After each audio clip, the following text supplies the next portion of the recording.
Hey friends, welcome back to the tutorial, and in this video I'm going to show you how to set up and add a free VPN on your Windows 11 or Windows 10 PC.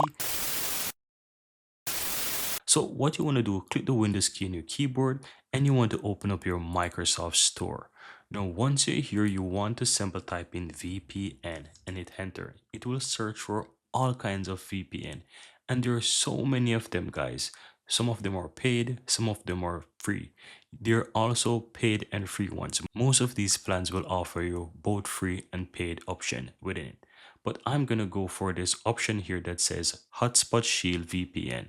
I've used it before in the past and I know it's really good and it has really decent ratings when you look across all of the others that you can see right here.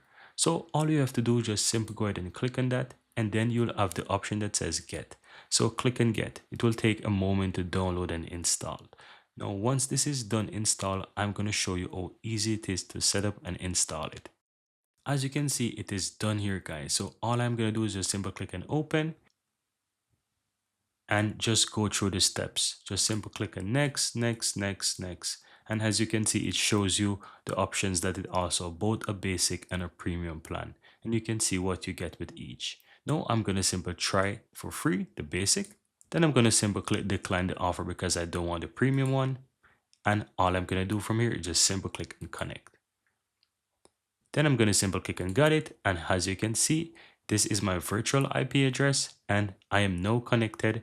And that's all there is to it, guys. As you can see, I'm about 12 seconds in and I'm connected. You can see my download and upload speed. And that's it, guys. I am now connected to virtual private network. Here you have it, guys. I really hope you found value within this video. And if you do, don't forget to take a moment to give this video a like and hit that subscribe button so that you'll never miss out when I release future videos just like this one. Thank you guys for watching and see you next time.